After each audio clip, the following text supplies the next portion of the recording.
L'ancien ombudsman Edouard Nduwimana est une personnalité les plus contestées au sein de la population burundaise parce que on se souvient que lorsqu'il était ministre de l'Intérieur, c'est lui qui a été le porte-flambeau dans la division des partis politiques, mais aussi dans la déstabilisation continue des organisations de la société civile. C'est quelqu'un qui a défendu bec et ongles le troisième mandat de Pierre Nkurunziza. C'est quelqu'un qui fut un militant zélé du parti au pouvoir. Donc, il ne remplissait pas les conditions d'être le médiateur des Burundais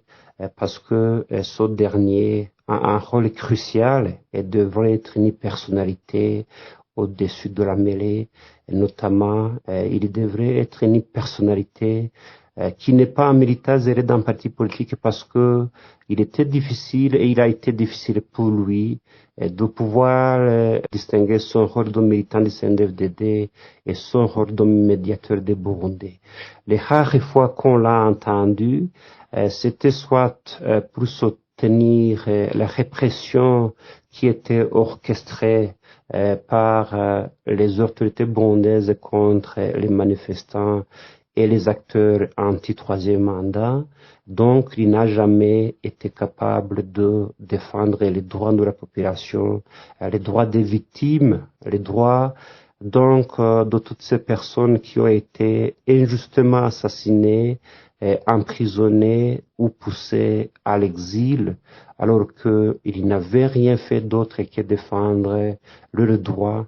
à l'expression, le droit de défendre les prescriptions de la Constitution et de l'accord d'Arusha. Donc, nous pensons que son bilan ne peut être que négatif, surtout que c'est quelqu'un qui n'avait jamais été quelqu'un qui travaille pour les intérêts de la population, mais quelqu'un qui a toujours travaillé pour les intérêts du CNDD-FDD. Quant à la nouvelle ombudsman, Madame Emerantine Kanyana, nous pensons que elle ne va pas rien changer dans la mesure où elle est aussi, c'est quelqu'un comme Edouard Nduwimana a défendu toujours le troisième mandat de Pierre Nkurunziza et a tout fait pour museler toutes les personnes qui étaient opposées au troisième mandat de Pierre Nkurunziza ou des personnes qui étaient présumées comme telles. C'est notamment le cas de l'oppression qui a été menée contre les opposants politiques, contre les acteurs de la société civile et les autres défenseurs des droits humains qui ont été soit poussés à l'exil, soit emprisonnés injustement. Et Emerantine Kanyana, c'est une militante zélée du parti CNDD-FDD. Nous ne comprenons pas comment elle pourrait être neutre, objective dans son rôle de médiateur des Burundais. Et nous pensons qu'elle va donc échouer comme son prédécesseur parce que ce sont des personnalités qui ne pourraient pas se détacher ou qui ne pourraient pas enlever leur étiquette de militant du CNDD-FDD, étant entendu que ce parti est un parti qui pratique la terreur comme un mode de gouvernance et il serait impossible de décider dans le sens qui n'est pas voulu par les généraux de ce parti au pouvoir. Donc, il n'y a pas beaucoup d'espoir à placer dans cette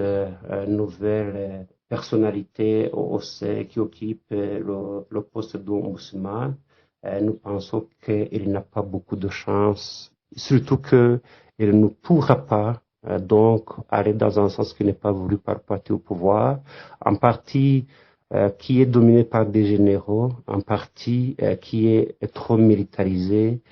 même si elle aurait de bonnes intentions, je pense que les intérêts du parti au pouvoir vont plutôt primer sur les intérêts de la population et le Burundi vient de rater notre chance d'avoir un ombudsman qui soit objectif, qui soit à mesure de défendre les intérêts de la population, notamment lorsqu'ils sont menacés par l'administration, comme cela est prévu par les textes législatifs qui mettent en place cette institution d'ombudsman au Burundi.